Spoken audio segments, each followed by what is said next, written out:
¿Cómo les va, queridos hermanos? Vamos a compartir con la ayuda del Señor la lectura del pasaje bíblico que nos ocupa en este tiempo, en la carta de Primera de Pedro.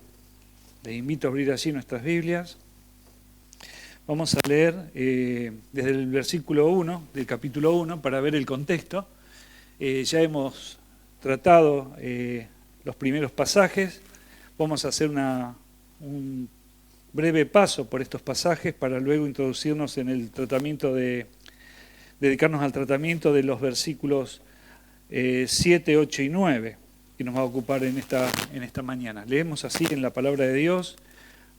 Dice así: Pablo, apóstol de Jesucristo, a los expatriados de la dispersión en el Ponto, Galacia y Capadocia, Asia y Bitinia, elegidos según la presciencia de Dios Padre en santificación del Espíritu para obedecer y ser rociados con la sangre de Jesucristo, gracia y paz os sean multiplicadas.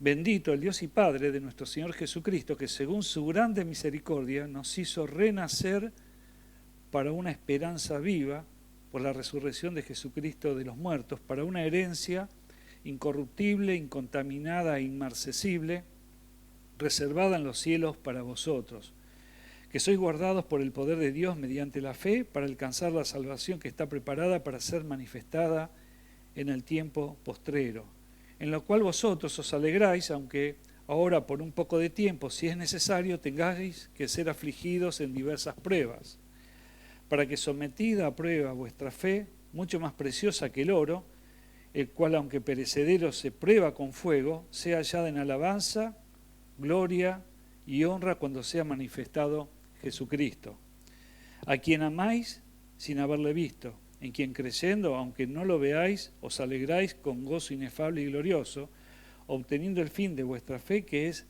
la salvación de vuestras almas.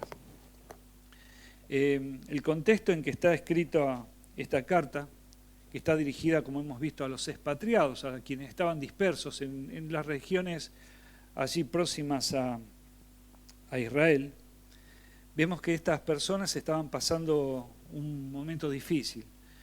Algunos autores creen que este momento difícil era la persecución por el emperador en aquel tiempo, que era Nerón, que era un muchacho bastante bravo.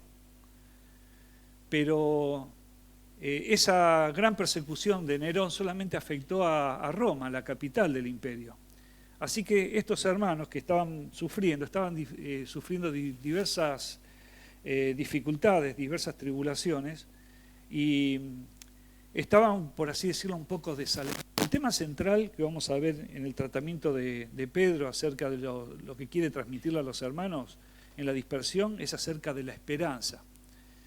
Y me llamó la atención, hermanos, ver esto, que el antónimo o lo contrario a esperanza, que ahora vamos a definir primero esperanza, ¿saben qué es? Es desesperación. Es desesperación. Por eso cuando uno tiene una esperanza y una esperanza bien fundada, uno puede estar tranquilo y puede descansar tranquilo. El tema de la esperanza es un tema que está muy tratado también en las canciones. Hay una samba muy querida nuestra, Samba de mi Esperanza, donde la palabra esperanza es recurrente. Entonces uno piensa que la esperanza es algo que uno espera. Ese es el significado etimológico de la palabra, lo que significa en sí misma. Es algo que uno espera y está aguardando. Eso le lleva a tener ciertas perspectivas a cierto positivismo, ¿no? Sobre que las cosas pueden llegar o van a cambiar. Hay canciones que han hecho cantores populares, autores también populares en nuestro país, que decía, por ejemplo, una de ellas, lo vamos a recordar los que somos los que tenemos más de 50, yo tengo fe que todo cambiará. Es una canción de esperanza, porque el autor de esta letra decía que tenía la esperanza de que todo cambie, y cambie obviamente para mejor. Pero ¿en qué está fundado ese querer? Porque a veces confundimos lo que es la esperanza con el deseo.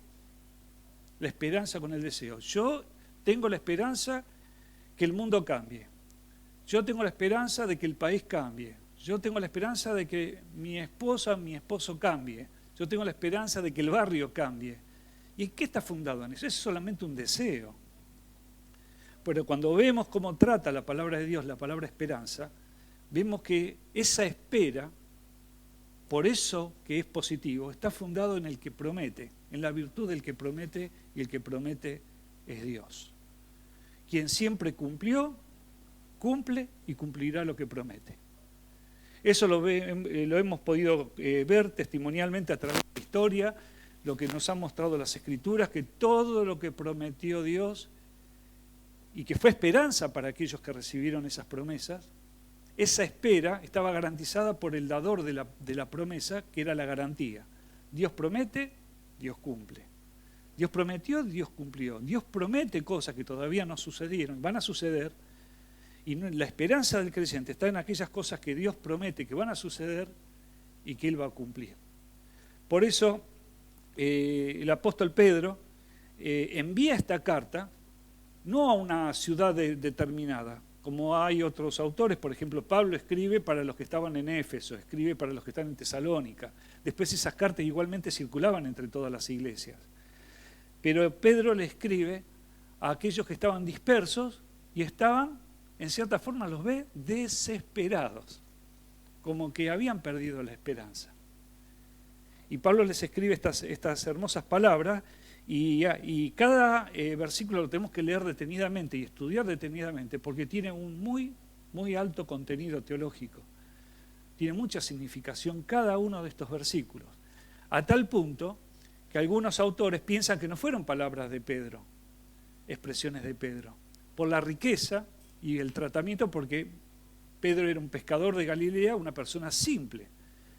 Pero lo más certero es que haya sido Pedro mismo el que se haya expresado de esta forma, tal vez a través de algún amanuense, alguien que escribiera lo que Pedro había recibido de parte del Espíritu Santo para transmitirlo. Así que vemos aquí en el versículo 3, vamos a hacer un pequeñito repaso solamente. Bendito el Padre nuestro Señor Jesucristo, que según su grande misericordia nos hizo renacer para una esperanza viva. Es maravilloso esto, que podemos ver que Él nos hizo renacer, nos hizo nacer de nuevo. Todo creyente, todo hijo de Dios pasó por esta experiencia. Aquella experiencia que el Señor Jesucristo le dijo a Nicodemo, ¿se acuerdan cuando fue Nicodemo de noche? Y le dijo que si no nacía de nuevo no podía ver el reino de Dios, si no nacía de arriba. Así que el nuevo nacimiento es la realidad para aquellos que pasan a formar la familia de Dios. Es el nuevo nacimiento. Dice que nos hizo renacer para una esperanza viva, no una esperanza fluctuante. Fíjense que está este calificativo de viva, que significa que la esperanza es real y tiene fundamento. ¿Cuántas veces te han prometido algo a vos y no se ha cumplido? ¿Cuántas veces prometiste y no cumpliste? Esas promesas fueron esperanza para los oyentes, para quienes iban a ser receptores de aquello. Pero tal vez a lo mejor sin mala intención, esas cosas no se cumplieron, pero Dios todo lo que promete lo cumple. Por eso esa esperanza es viva, y podríamos decir que también es eficaz. Y dice, por la resurrección de Jesucristo de los muertos, para una herencia, y miren que esto es maravilloso, hermanos, que nos está aguardada una herencia. Una herencia. Y esa herencia tiene estas tres características que están aquí, que dicen que es incorruptible, o sea que no se degrada ni se pudre. Una herencia que es incontaminada, no se puede viciar, contaminar, manchar o ensuciar. En cierta forma, el primer significado es manchar ni ensuciar. E inmarcesible, que significa no se puede marchitar. Miren qué depósito ha hecho Dios para los suyos. Realmente, juntamente con la salvación que es tan grande, Dios también nos ha dado un paquete de bendiciones para que podamos disfrutar en el presente, pero también nos están guardadas muchas cosas allí, y nuestra esperanza es poder verle a Cristo. El verdadero Hijo de Dios anhela primeramente estar con Cristo, ¿no? Yo creo que el corazón del creyente tiene que estar pegado a esas palabras, a ese deseo de Cristo cuando Él dijo, para que donde yo estoy, vosotros también estéis. Qué triste es que solamente nuestra esperanza sea estar en un lugar donde las calles van a ser de oro y vamos a poder disfrutar y todo lo demás. Y tal vez si Cristo no está allí, bueno, no importa, yo quiero disfrutar de aquel lugar. Qué triste si ese es el sentimiento que está en el corazón del creyente. La esperanza fundamental del creyente es Cristo. Cristo es nuestra esperanza. Y con Él van a estar todas estas cosas que Dios ha prometido. Hay una herencia incorruptible, incontaminada, inmarcesible, reservada en los cielos. Y dice el versículo 5, que sois guardados por el poder de Dios mediante la fe. El mismo que promete la herencia y la guarda es el mismo que nos guarda a nosotros, hermanos. Así que la herencia está guardada y nosotros estamos guardados, porque nuestra vida está escondida con Cristo en Dios. Hay una plena seguridad, hermano, en lo que respecta a nuestro futuro, que nuestra salvación está asegurada si vos realmente sos un hijo de Dios, si depositaste la fe en Jesucristo, en arrepentimiento y fe, acudiste a los brazos de Cristo, has nacido de nuevo, vas a recibir una herencia, y esa herencia está resguardada, dice otras versiones, está resguardada allí en los cielos, y tu vida también está resguardada para que puedas recibir esa herencia. Porque como bien se mencionó en el mensaje anterior, por más que tengamos una herencia y no tengamos seguridad de recibirla, y tal vez nosotros vayamos, pero aquello cuando lleguemos se haya corrompido, ninguna de las cosas va a suceder. Ni que se corrompa lo que está guardado para nosotros, ni que nosotros podamos perder una salvación que es tan grande. Porque Romanos dice, ¿quién nos separará del amor de Dios? Así que tenemos plena garantía. Miren si no es un buen fundamento para tener esperanza.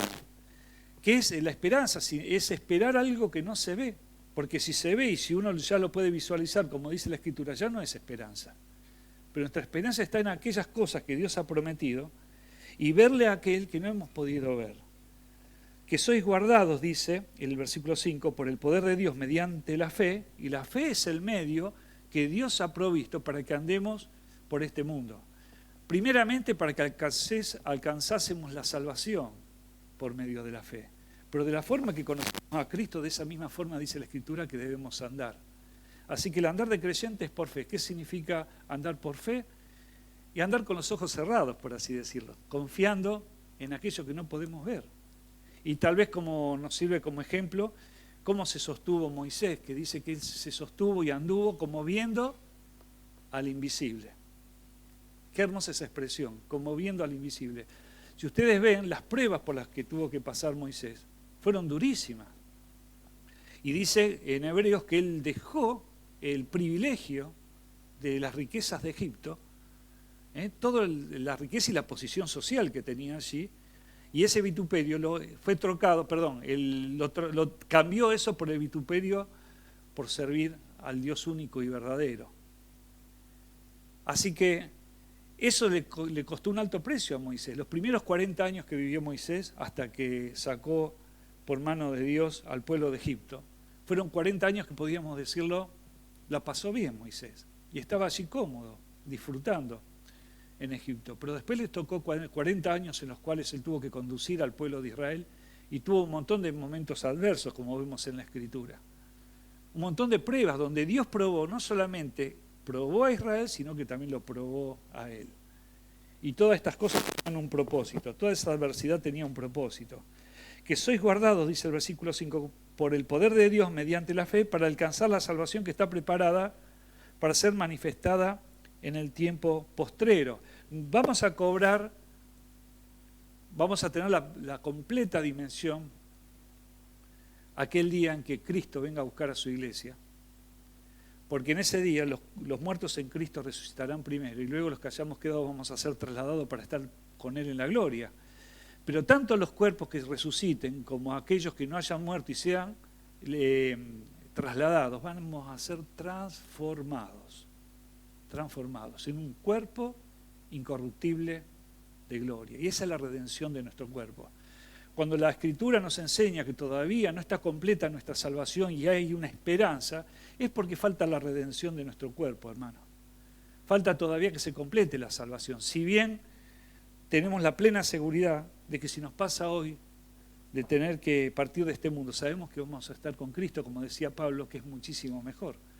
Vamos a estar presentes allí, porque Él nos ha sentado en los lugares celestiales y así nos ve Dios, juntamente con Cristo. Así que inmediatamente pasas a la presencia de Dios. Pero se va a consumar la salvación de nuestro ser completo cuando sea redimido nuestro cuerpo, sea por la resurrección y la transformación, o sea por el rapto, donde nuestros cuerpos van a ser transformados en el día que Cristo venga a buscar a su iglesia. Esa es la esperanza que está expresada también aquí, en la carta de Pedro. Dice el versículo 6, en lo cual vosotros os alegráis, aunque ahora por un poco de tiempo, si es necesario, tengáis que ser afligidos en diversas pruebas. Miren qué contraste. La alegría y la aflicción. La alegría y la aflicción. Nos podemos alegrar en esta esperanza, pero recuerdan que el Señor Jesucristo dijo que en el mundo tendréis aflicción, pero también dio una buena noticia a continuación.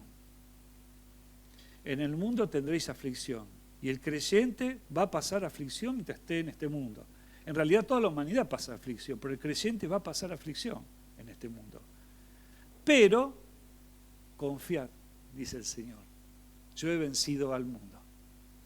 Miren qué lindo contraste también, ¿no? La mala noticia, después viene la buena. Acá parece que viene la buena, os alegráis. Claro, estamos recontentos, hermanos. Y esta es nuestra esperanza, nuestro gozo, la mirada puesta en aquellas promesas que Dios todavía se van a cumplir, ¿no? En un tiempo futuro, cuando sea entregada todas estas cosas en el cielo, en la presencia de Dios.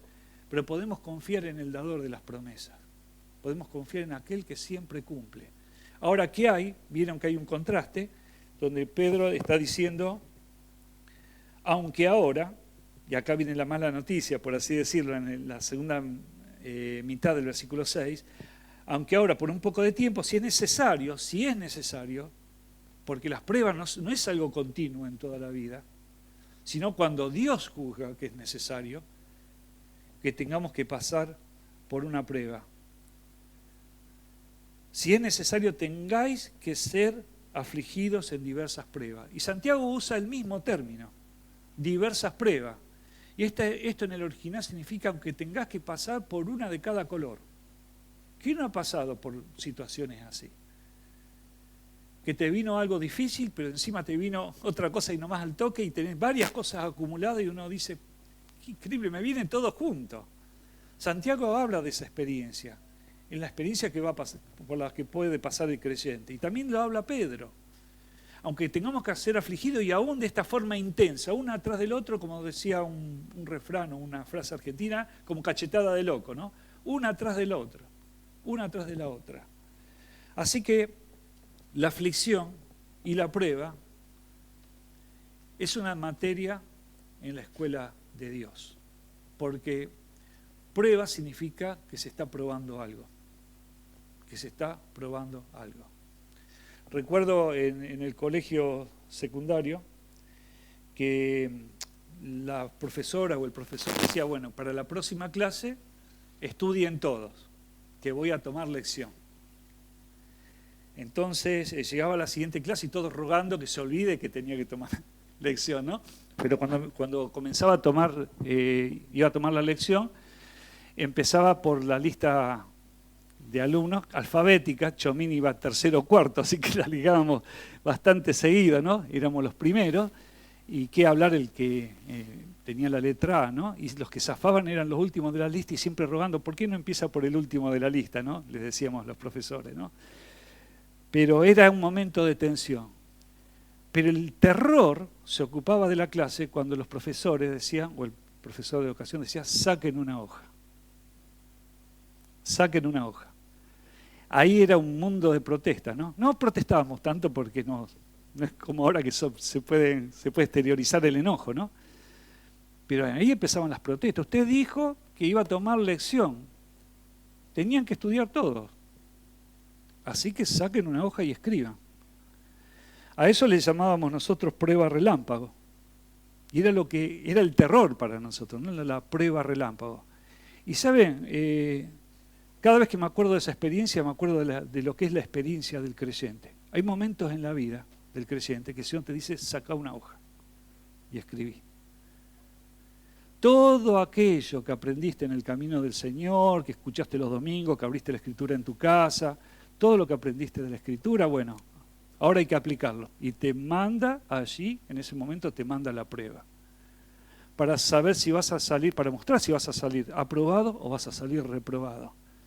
Porque Dios, por medio de la prueba produce paciencia, la prueba produce cosas positivas, y cuando la hemos pasado, la hemos aprobado, se va forjando en nuestra vida un carácter que le agrada al Señor, porque Dios está formando un carácter. Pero la prueba no solamente es para formar un carácter, es para alcanzar otros propósitos. Cuando un hermano es probado, o un hijo de Dios es probado, podemos ver que y sale aprobado, ¿no? Es un muy buen ejemplo para otros creyentes. Es algo de aliento. Cuando un hermano es reprobado, tiene que repetir la materia, tiene que volver a rendir por lo mismo, porque es la escuela de Dios, porque Dios está formando un carácter y quiere alcanzar otros propósitos. Dice la palabra de Dios y compara esa fe que es necesaria para pasar la prueba. Fijémonos en el texto bíblico. Versículo 6, vuelvo a leerlo, en lo cual os alegráis, aunque ahora por un poco de tiempo, si es necesario tengáis que ser afligida en diversas pruebas, para que sometida a prueba vuestra fe, mucho más preciosa que el oro, el cual, aunque perecedero, se prueba con fuego, sea hallada en alabanza, gloria y honra cuando Cristo sea manifestado. Miren, merece, no podemos hablar de merecimiento, pero fíjense lo que dice este pasaje, en cuanto que produce la alabanza de nuestro Dios cuando nuestra fe es probada y es aprobada.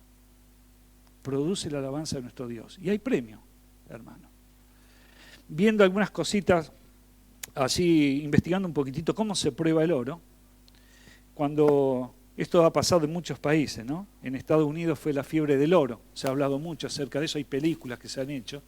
Pero acá también en la Argentina ha habido lo que es la fiebre del oro y en muchos lugares donde se ha descubierto pepitas de oro y después se encontraron algunas vetas y bueno, se corrió el rumor muy rápido y provocó lo que se llama la fiebre del oro, ¿no? Todo el mundo queriendo conseguir eso. Pero también hay muchos que se han desengañado cuando fueron a buscar eso, que pensaban que era oro y era algo que es parecido al oro. Y le llaman, en inglés tiene este nombre, el oro de los tontos. El oro de los tontos. Y es una piedra que se llama pirita. Y la pirita es azufre y hierro. Azufre y hierro. Esta piedra en la apariencia es muy parecida al oro. Es muy, muy parecida.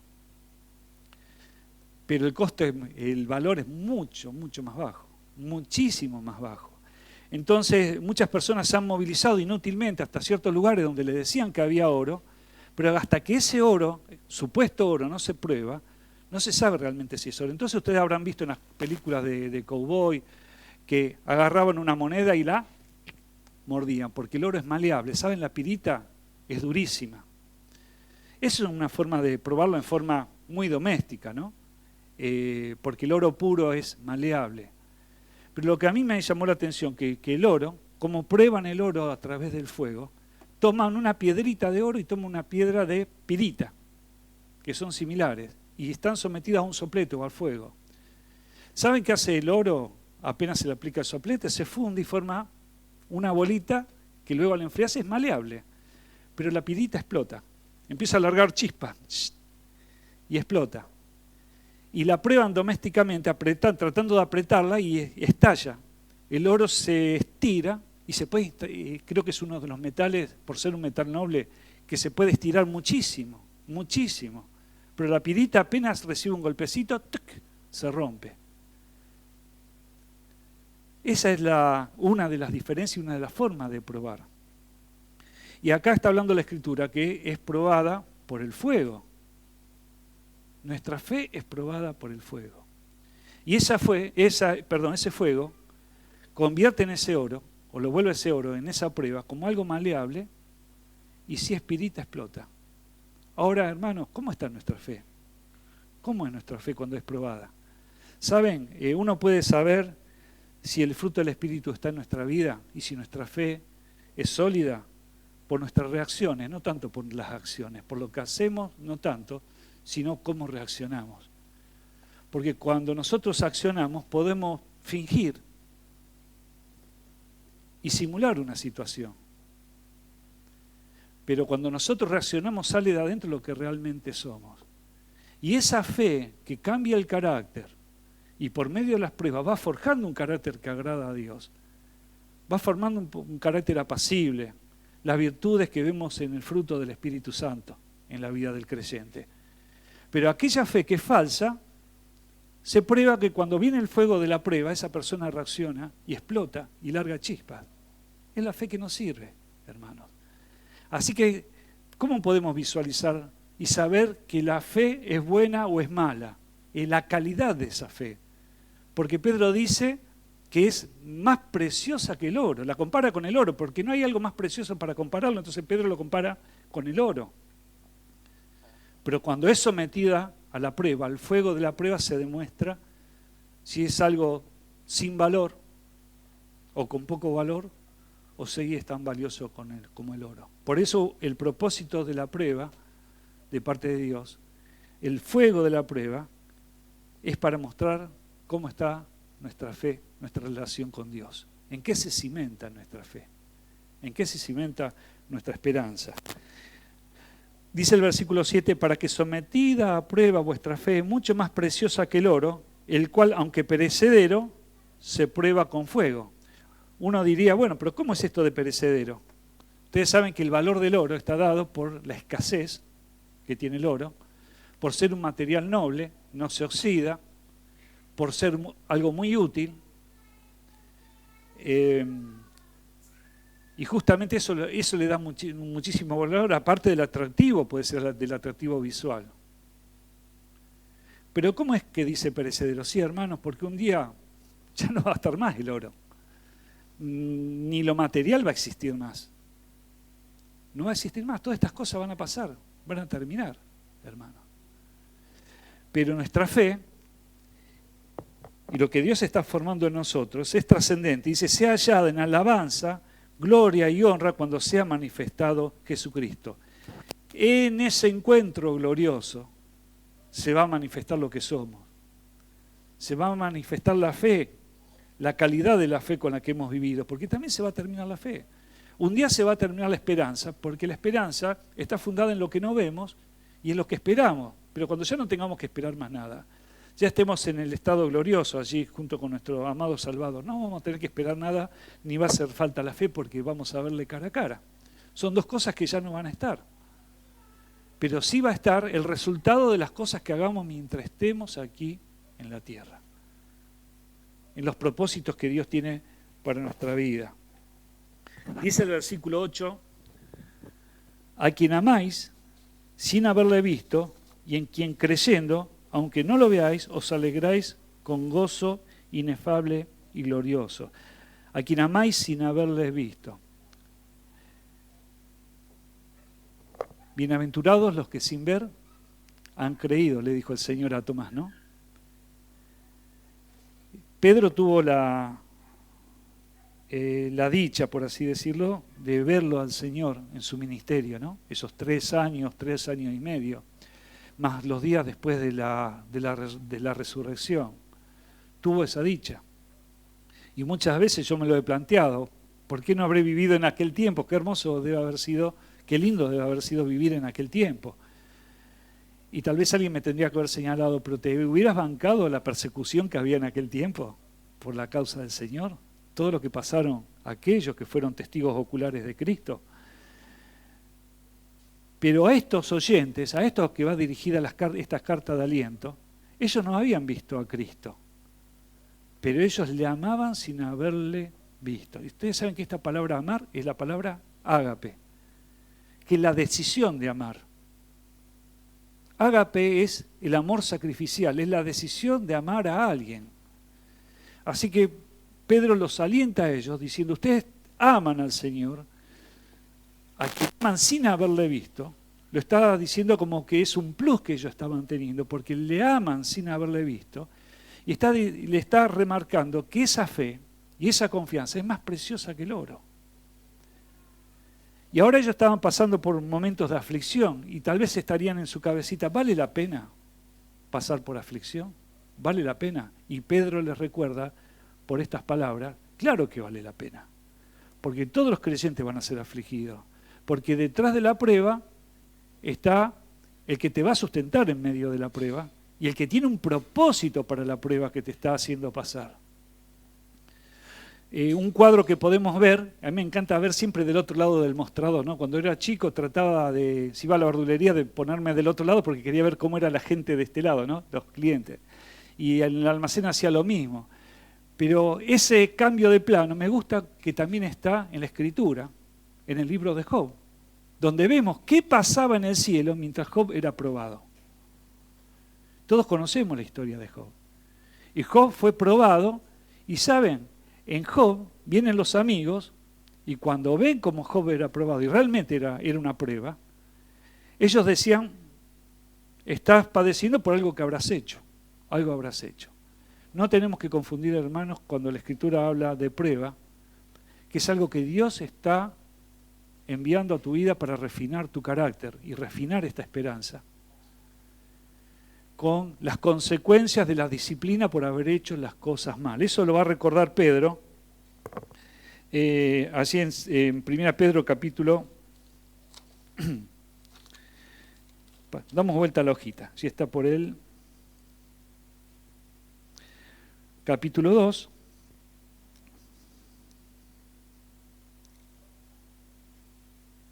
Versículo 19. 1 Pedro 2, 19.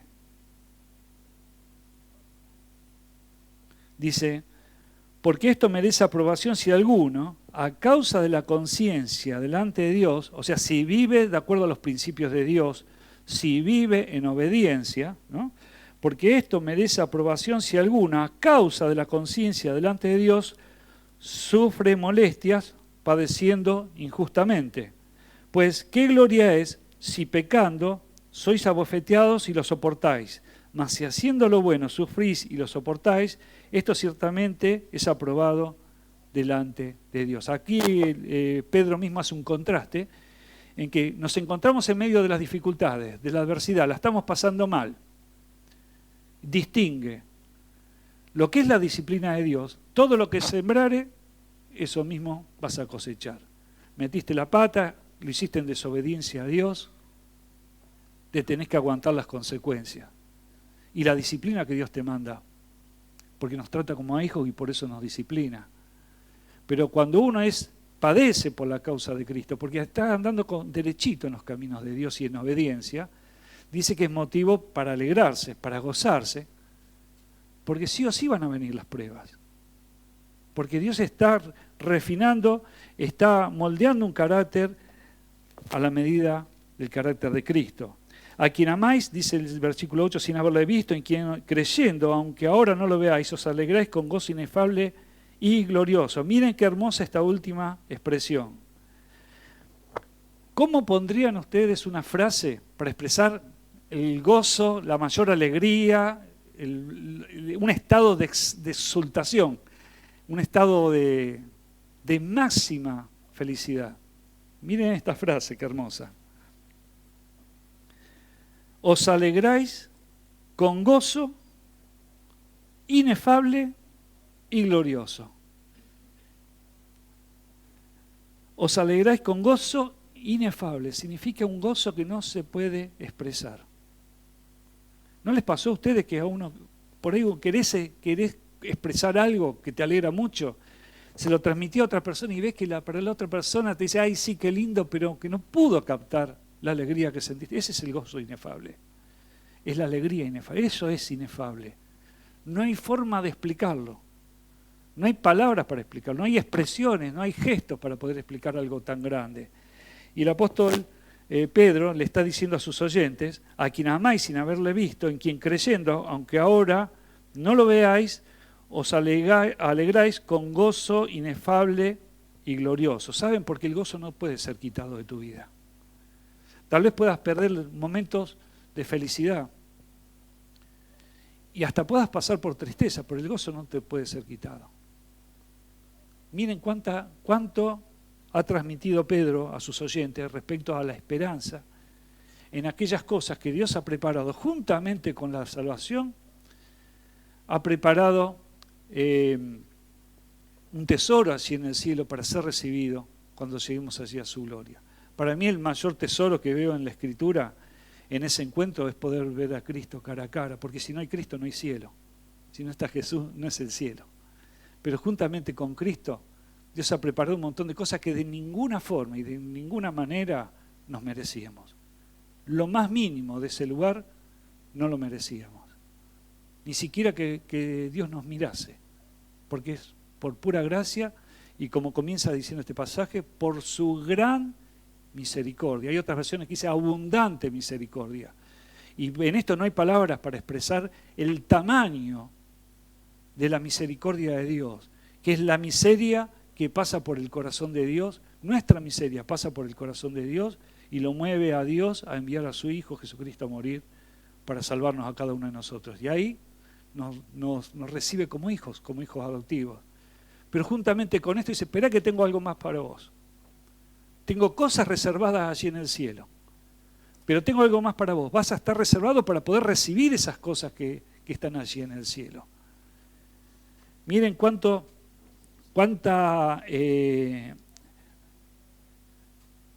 palabra de aliento que recibían aquellos hermanos. Y yo te aliento, hermano, que como dijo el Señor Jesucristo, esto no era solamente para aquella generación, sino para todas las generaciones, que en el mundo vamos a tener aflicción y vamos a estar pasando por pruebas. Y tal vez una de cada color, y vamos a estar pasando por aflicción. Termino con el versículo 9. Obteniendo el fin de vuestra fe, que es la salvación de vuestras almas. Dice en el original que ya tenemos esto. La expresión sería, reciben ahora mismo lo suyo, que es el fin de vuestra fe, el propósito de vuestra fe, que es la salvación de vuestras almas, de vuestro ser. Porque hay algo que nos falta, que es la redención del cuerpo, para recibir un cuerpo incorruptible de gloria. Pero mientras tanto, hermanos, vamos a ser probados. Mientras estemos en este mundo, vamos a ser probados. Vamos a pasar por prueba. Pero yo quería concluir con la frase de un poeta, de una vieja canción. Este poeta le cantaba a un misionero que estaba sufriendo, ¿no? Pero una estrofa que me encantó que decía, y las lágrimas vertidas en el campo del dolor, vas a hallarlas anotadas en el libro de tu Dios.